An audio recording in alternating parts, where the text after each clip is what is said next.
আসসালামু আলাইকুম, আমি জান্নাতুল নাইমা। আজকে তোমাদের সাথে আলোচনা করব ক্লাস 9-এর ফিজিক্সের দ্বিতীয় অধ্যায়। অধ্যায়টার নাম হচ্ছে গতি। কিন্তু তোমরা একটু অবাক হচ্ছ, আমি এখানে অধ্যায়ের নাম দিয়েছি সহজ গতি। কেন দিলাম সহজ গতি? একটু তো ডিফারেন্স আছেই। কারণ আমি আমার যত শিক্ষার্থীদের কাছে শুনেছি, তাদের কাছে গতি জিনিসটা খুবই প্যারাময়, মানে তারা বলে যে গতিটা খুব কঠিন লাগে। তাই আজকে আমি এমনভাবে আলোচনা করব যাতে তোমাদের খুব সহজ লাগে, খুব বেশি কঠিন না হয়। তাই আমি এটার নাম দিয়েছি সহজ গতি। প্রথমেই আমাদের জানতে হবে এই গতি সম্পর্কিত কয়টা সূত্র আছে। গতির সূত্রগুলো যদি আমরা জানি, তাহলে আমাদের গাণিতিক সমস্যাগুলা খুব সহজে সলভ করা যাবে, বেশি কঠিন লাগবে না। তাই আমরা আগে সূত্রগুলো দেখি। এখানে আছে প্রয়োজনীয় সূত্র। কি কি সূত্র আমাদের কাজে লাগবে? a equal to U minus B by T. A দিয়ে আমরা বুঝি ত্বরণ। তোমাদের বোঝার সুবিধার্থে আমি ডান পাশে এই সমীকরণগুলার কোনটা কি প্রকাশ করে তা লিখে রেখেছি। যেমন ইউ হচ্ছে আদিবেগ, ভি হচ্ছে শেষ বেগ, এ হচ্ছে ত্বরণ, এস হচ্ছে সরণ, এইচ হচ্ছে উচ্চতা, জি হচ্ছে অভিকর্ষজ ত্বরণ, আর টি হচ্ছে সময়। তাহলে এখন আমরা যদি যে কোনো জায়গায় ইউ, ভি বা টি বা এ ইউজ করি, তাহলে আমরা বুঝতে পারি যে এগুলোর মিনিং কি হবে বা এগুলো দ্বারা কি প্রকাশ করে। যেমন A equal to U minus B by T, তার মানে এ হিসেবে আমরা কি পড়েছিলাম? ত্বরণ। তার মানে ত্বরণ ইকুয়াল টু ইউ হচ্ছে আমাদের আদিবেগ, আর মাইনাস বি হচ্ছে শেষ বেগ, আর বাই টি হচ্ছে সময়। তাই আমরা এখন যত জায়গায় এই ধরনের ইকুয়েশন দেখে আমরা বলতে পারবো কোনটা দ্বারা কি বোঝায়। তারপরের স্টেপে আছে গড় দ্রুতি। গড় দ্রুতির সূত্র হচ্ছে মোট অতিক্রান্ত দূরত্ব বাই সময়। তারপরে আছে আমাদের সুষম ত্বরণে যদি যায় বা সুষম সরণ যদি বলি, তাহলে এস ইকুয়াল টু বিটি, সুষম বেগ। এস হচ্ছে সরণ, বি হচ্ছে বেগ, আর টি হচ্ছে সময়। এবার আসি আমাদের এ অধ্যায়ের মোস্ট ইম্পর্টেন্ট গতির সমীকরণ। গতির সমীকরণ দিয়ে আমাদের এ অধ্যায় থেকে ম্যাক্সিমাম ম্যাথ আসে, এবং ম্যাথ সলভ করতে গেলে আমাদের মাথা নষ্ট হয়ে যায়। কারণ গতির সমীকরণ দিয়ে একটু বেশি অগোছালো না, একটু প্যাচ দিয়ে ম্যাথ আসবেই। তাই যদি আমরা সূত্রগুলো ভালোভাবে বুঝতে পারি, ম্যাথ আমাদের কাছে কোনো ব্যাপার হবে না। গতি সমীকরণের আগে আমি একটা জিনিস বলতে চাই, ওইটা হচ্ছে সুবাট। 1 2 3 4 5, এই 5টা ওয়ার্ডের মিলিত নামই হচ্ছে গতির সমীকরণগুলা। 5টা ওয়ার্ডের ডেফিনেশন আমরা অবশ্যই আগে জেনে গেছি। যেমন এস ইকুয়াল টু আমরা জানি সরণ, ইউ হচ্ছে আদিবেগ, ভি হচ্ছে শেষ বেগ, আর এ হচ্ছে ত্বরণ, টি হচ্ছে সময়। তার মানে সুবাট দিয়ে আমরা গতির 5টা সমীকরণ খুব সহজেই বুঝতে পারি। তারপর আসি আমাদের এসআই ইউনিট বা এসআই একক। আমরা অনেকেই প্রথম অধ্যায় শেষ করেছি ভৌত রাশি পরিমাপ, এইগুলোর মধ্যে আমরা এসআই একক দেখেছি, এবং এই এসআই একক কত সালে আবিষ্কার হয় বা কত সালে এটা প্রথম দেখা যায় বা আবিষ্কার করা হয়, এটা হচ্ছে 1960 সালে। এটা আমাদের খুব মোস্ট ইম্পর্টেন্ট নৈবিত্তিক আছে যে এসআই ইউনিট কত সালে হয়, 1960 সাল। এবার আসে আমাদের ইম্পর্টেন্ট গতির সমীকরণ। গতির সমীকরণের মধ্যে ফার্স্টে হচ্ছে আমরা যদি দেখি, তাহলে আমি এখানে 3টা সমীকরণ লিখেছি। 3টা সমীকরণের সাথে এই যে ওপরে একটা আছে ওইটাও আছে। তার মানে আমরা 4টা গতির সমীকরণ দেখতে পারি এবং এগুলা দিয়ে ম্যাথ করব। ফার্স্ট একটা দেখি V equal to you plus AT. V হচ্ছে শেষ বেগ, ইউ হচ্ছে আদিবেগ, প্লাস এ হচ্ছে ত্বরণ, টি হচ্ছে সময়। S equal to U T plus half A T square.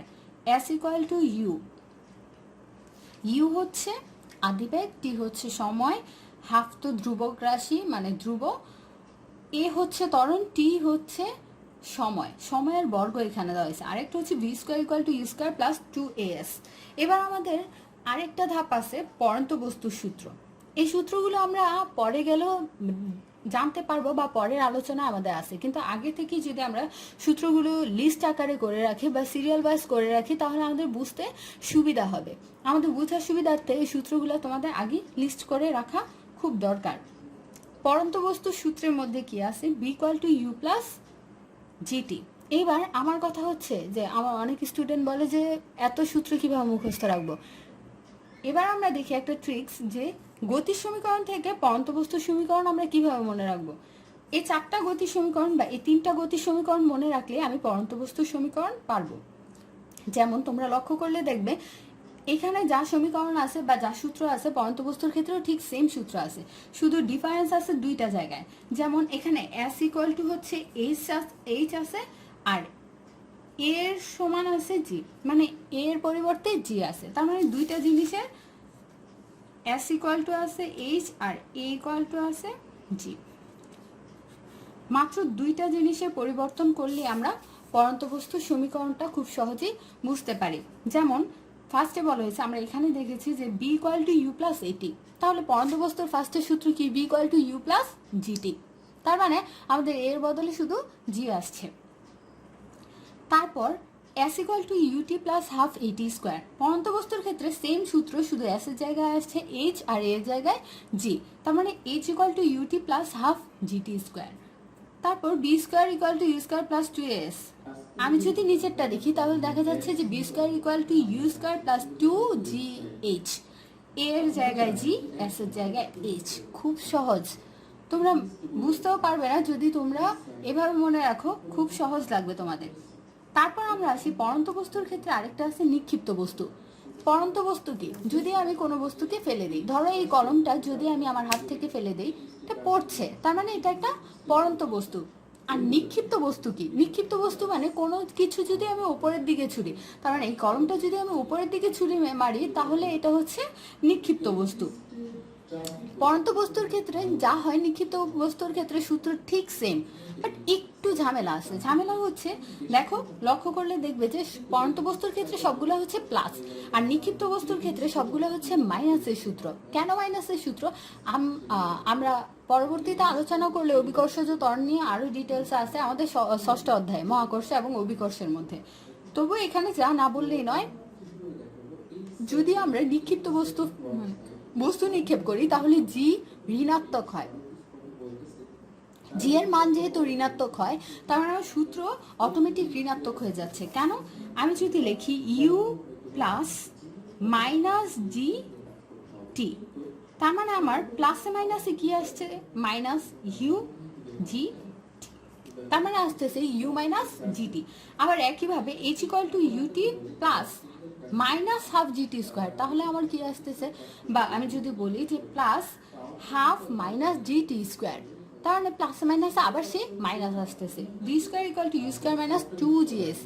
এই সূত্রগুলো আমাদের খুব ভালো করে মনে রাখতে হবে, কারণ এগুলা দিয়ে আমরা নেক্সটে ম্যাথ করব। এবার আসি আমাদের মূল বইয়ের টপিকে। মূল বইয়ের টপিকে আসতে গেলে তোমরা আগে বলতে পারো যে কেন আমি আগে সূত্র শিখবো। হ্যাঁ, সূত্র যদি শিখো তাহলে তোমার বুঝতে হবে যে তোমার বইয়ের বা তোমার অধ্যায়ের ম্যাক্সিমাম অর্ধেকের বেশি ডান। আর যদি আমাদের অর্ধেকের বেশি একটা অধ্যায় ডান হয়ে যায় তাহলে তো আমাদের আর কোনো কথাই থাকে না, ওই অধ্যায় নিয়ে আমাদের কোনো টেনশন করতে হয় না। তাই এটা সহজ গতি। এইবার আমি যদি দেখি, আমি এখানে কয়েকটা টপিক লিখে রেখেছি আমাদের অধ্যায়ের। ফার্স্টে আমি শুরু করি স্থিতি এবং গতি। স্থিতি এবং গতির মধ্যে আমাদের আছে স্থিতি কোনটা আর গতি কোনটা চিন্তা হবে। স্থিতি হচ্ছে কোনো বস্তু যদি তার অবস্থানে বজায় থাকতে অবস্থান রাখতে চায়, বা একটা কলম যদি আমি এখানে রেখে দেই তাহলে এটা তো গতিশীল হচ্ছে না, নড়াচড়া করছে না, যেহেতু নড়াচড়া করছে না তাই এটা হচ্ছে স্থিতি। আর গতি হচ্ছে যদি আমি কোনো গতিশীল মানুষ হাঁটতেছে বা এই কলম যদি আমি নাড়াচাড়া করি বা স্থান পরিবর্তন করি তাহলে এটা হচ্ছে গতি। আমাদের স্থিতি এবং গতির মধ্যে খুব মোস্ট ইম্পর্ট্যান্ট একটা বিষয় আছে, ওইটা হচ্ছে প্রসঙ্গ বিন্দু বা প্রসঙ্গ কাঠামো। প্রসঙ্গ বিন্দু কি? প্রসঙ্গ বিন্দু হচ্ছে কোনো কিছু স্থান বলো বা কোনো জায়গা বলো চিহ্নিত করার জন্য ফার্স্ট যে বিন্দুকে ধরে জায়গার স্থানের নাম বলা হয় বা জায়গাকে চিহ্নিত করা হয় তাকে আমরা বলতে পারি প্রসঙ্গ বিন্দু। আচ্ছা, কথাটা খুব বেশি মানে ঘোলাটে বা বুঝতে সমস্যা হচ্ছে, তাই না? আমি যদি একটু নর্মাল করে বলি প্রসঙ্গ বিন্দু কি হবে, ধরো তোমার বাসা থেকে আমি তোমার বাসায় গেলাম, বললাম তোমার বাসা থেকে স্কুল কত দূর, তুমি আমাকে বললে যে আমার স্কুল 10 মিনিট দূর। এখন আমি ঠিক একই প্রশ্ন তোমাকে আমি বললাম যে তোমার স্কুল কত দূর, তুমি বললা যে আমার স্কুল 20 মিনিট দূর। আমি কি বুঝবো তোমার স্কুল কোথায়? না। যদি তুমি আমাকে বলো যে তোমার স্কুল বাসা থেকে 10 মিটার হেঁটে ডান দিকে নিয়ে যাবে বা বাম দিকে যাবে, যদি আমাকে একটা প্রসঙ্গ বিন্দু দিয়ে দাও, মানে তোমার বাসাটা হচ্ছে তোমার প্রসঙ্গ বিন্দু। তুমি যদি বাসা থেকে আমাকে স্কুলের ঠিকানা বলো, তাহলে আমার প্রসঙ্গ বিন্দু ধরে 10 মিনিট হাঁটার পর স্কুল পাওয়াটা খুব বেশি সহজ হবে।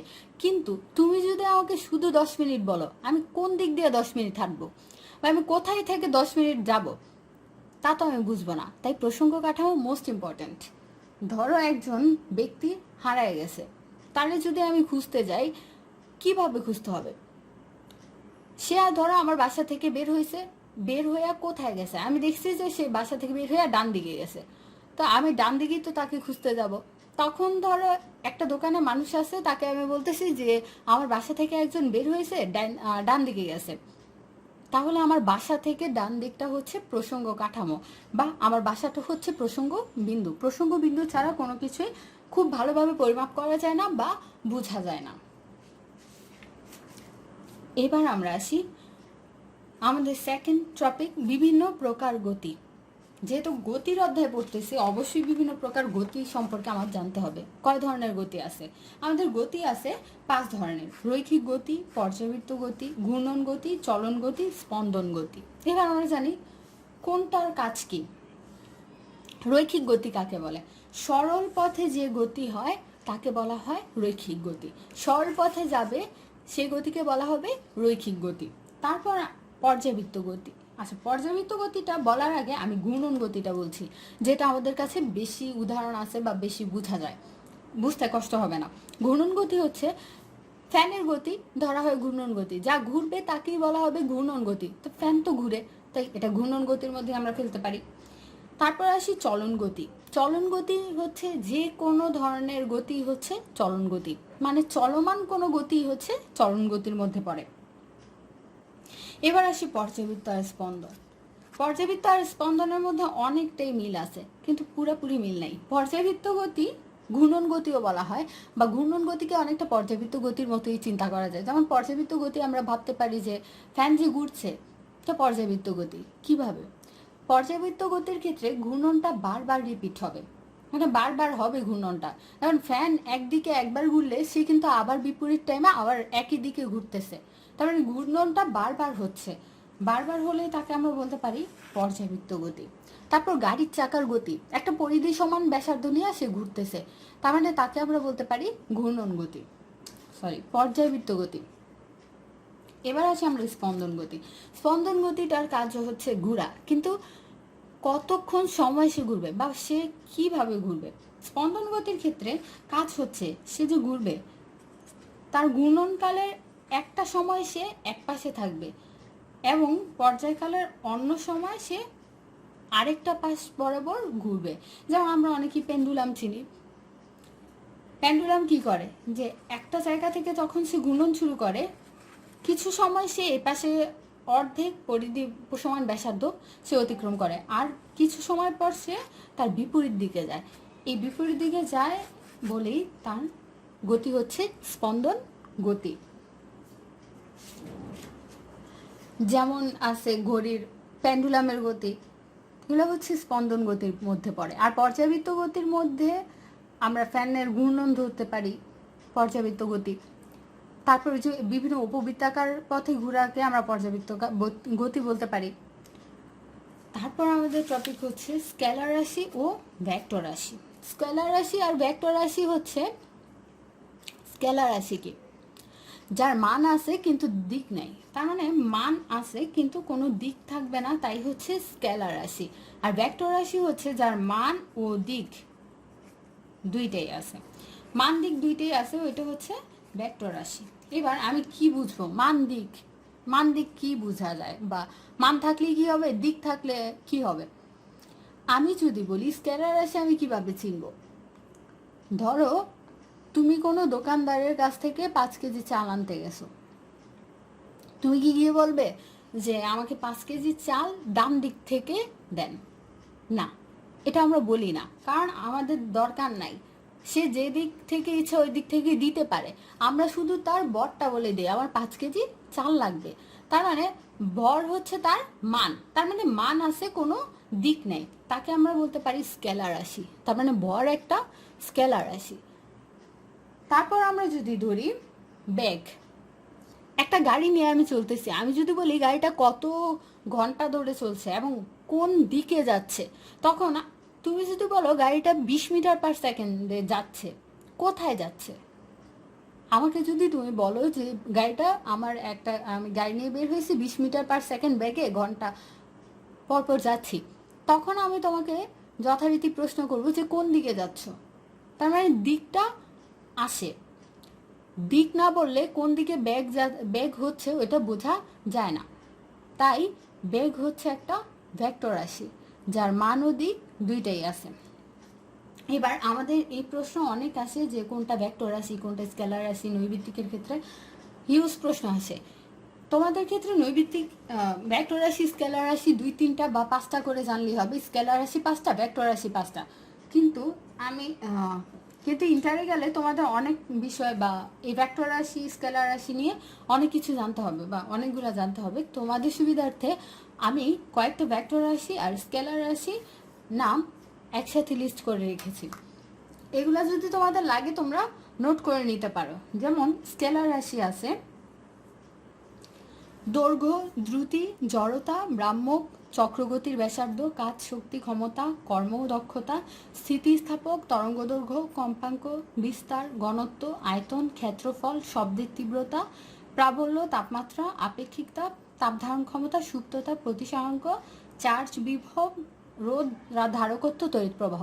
এখানে অনেক শব্দই আছে তোমরা বুঝো না বা জানো না, এগুলো ইন্টারে গেলে পরিচিত হতে পারবে। তোমাদের যা যা আছে তোমরা তা মনে রাখবে বা যে শব্দের সাথে তোমরা পরিচিত তা মনে রাখবে।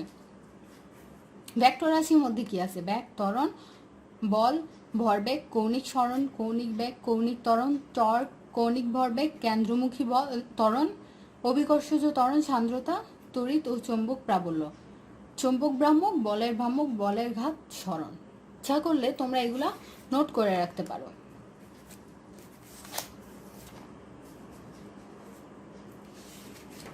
তারপরে আসি আমাদের নেক্সট টপিক, দূরত্ব ও সরণ। দূরত্ব কি, সরণ কি? আচ্ছা, তার আগে আমাদের জানতে হবে দূরত্ব আমরা কি ধারা প্রকাশ করি। দূরত্ব আমরা ডি ধারা প্রকাশ করি আর সরণ আমরা এস ধারা প্রকাশ করি।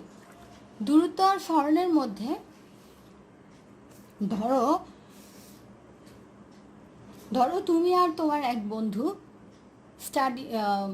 ধরো একসাথে পড়তে যাবা, তুমি বলছো যে 3টা বন্ধু একসাথে পড়বা, তো তোমার 2 বন্ধুকে বলছো যে তোমার বাসায় আসতে, যে একসাথে পড়বা আমার বাসায় এসে পড়লো। তো তোমার ফার্স্ট বন্ধু কি করলো, সে অনেক দুষ্ট প্রকৃতির, তার বাসায় যাওয়ার সময় সে ভাবলো যে এত তাড়াতাড়ি বাসায় গিয়ে লাভ কি, গেলেই তো পড়তে বসতে হবে।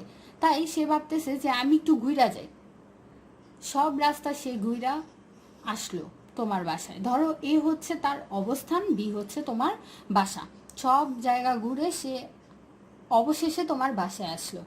তার মানে তারটা হচ্ছে দূরত্ব। কিন্তু তোমার 2 নাম্বার বন্ধু খুবই ভালো, সে ভাবলো যত তাড়াতাড়ি যাই পড়া শুরু করা যাবে, তাই সে তার অবস্থান থেকে সোজা পথে রওনা দিল এবং শর্টকাট পথে রওনা দিল। সোজা যে পথ অতিক্রম করলো সেটাকে আমরা বলতে পারি সরণ, আর যে অবস্থানে পরিবর্তন করে আসলো তাকে আমরা বলতে পারি দূরত্ব।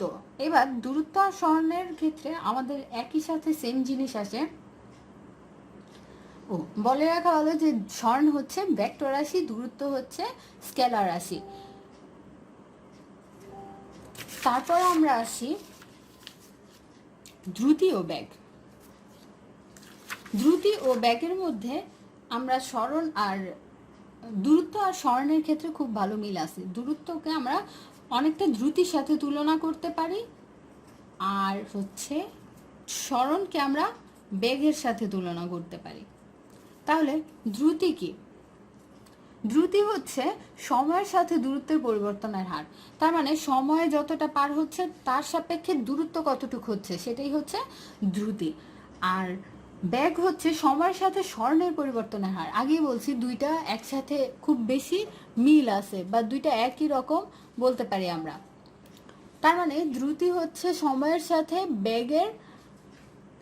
সাথে দূরত্বের পরিবর্তনের হার, আর স্মরণ হচ্ছে সময়ের সাথে বেগের পরিবর্তনের হার।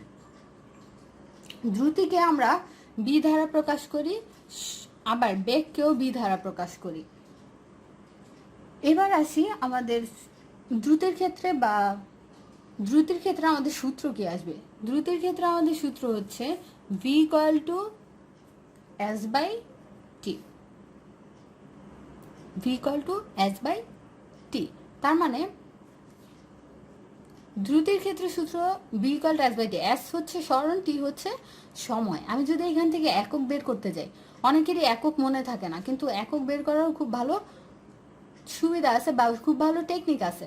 যেমন আমি যদি বলি যে এস ইকুয়াল টু, আচ্ছা এস এর একক কি? এস এর একক হচ্ছে মিটার। তার মানে লিখলাম মিটার। স্বর্ণের একক মিটার, আর সময়ের একক হচ্ছে সেকেন্ড, এস। তার মানে আমার একক আসছে m s, m per s. তার মানে আমার একক বের হয়ে গেছে। এবার যদি আমি এখান থেকে মাত্রা বের করতে যাই, আমার কি লাগবে? মাত্রা এম এর হচ্ছে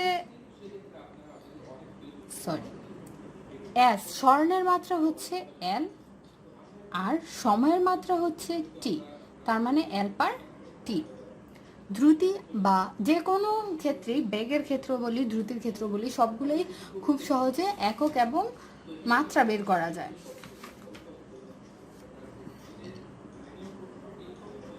খুব সহজে মাত্রা এবং একক বের করা যায়। নেক্সট টপিক আমাদের হচ্ছে ত্বরণ এবং মন্দন। ত্বরণ কাকে বলে বা মন্দন কাকে বলে? আমরা এতক্ষণ পড়লাম সময়ের সাথে যদি দূরত্বের পরিবর্তন হয় তাহলে আমরা তাকে বেগ বলতে পারি। আর এখানে হচ্ছে বেগের পরিবর্তন হয়, সময়ের সাথে যে বেগের পরিবর্তন হবে তাকে আমরা বলতে পারি ত্বরণ। ত্বরণকে অনেক টাইমে বলা হয় সময়ের সাথে বেগের পরিবর্তনের হার। তার মানে সময়ের সাথে কতটুকু বেগ চেঞ্জ হচ্ছে। যে গাড়িটা 10 মিনিট চলছে 20 মিটার পার সেকেন্ড বেগে, পরবর্তী 10 মিনিট সে 30 মিটার পার সেকেন্ড বেগে চলতেছে। তার মানে আমরা বলতে পারি সময়ের সাথে বেগ পরিবর্তনের হার কি বলা হয়? ত্বরণ। এবং মন্দনটা কি? মন্দন হচ্ছে সময়ের সাথে বেগ হ্রাসের হার। সময়ের সাথে বেগ হ্রাসের হারকে আমরা মন্দন বলতে পারি। যেমন আমি যদি বলি গাড়িটা প্রথম 10 মিনিটে 10 মিটার পার সেকেন্ড গেছে এবং দ্বিতীয় 10 মিনিটে সে 5 মিটার পার সেকেন্ড গেছে, তার মানে 5 মিটার পার সেকেন্ড সে কমায় ফেলছে। এই কমে যাওয়াই হচ্ছে মন্দন বা ঋণাত্মক ত্বরণ বলা হয়। এই মন্দন ত্বরণ নিয়ে আমরা আরও অনেক ম্যাথ করতে পারি বা ম্যাথ করব, কারণ এগুলা দিয়ে অনেক ম্যাথ আসে। তখন আরও মন্দন ত্বরণটা তোমাদের সহজ হয়ে যাবে যখন লেখচিত্রের মাধ্যমে আমরা দেখব। আজ এই পর্যন্ত ভিডিও থাকবে। পরবর্তী ভিডিও আসা পর্যন্ত সবাই ভালো থেকো, সুস্থ থেকো এবং আমাদের চ্যানেলের সাথে থেকো। আল্লাহ হাফেজ।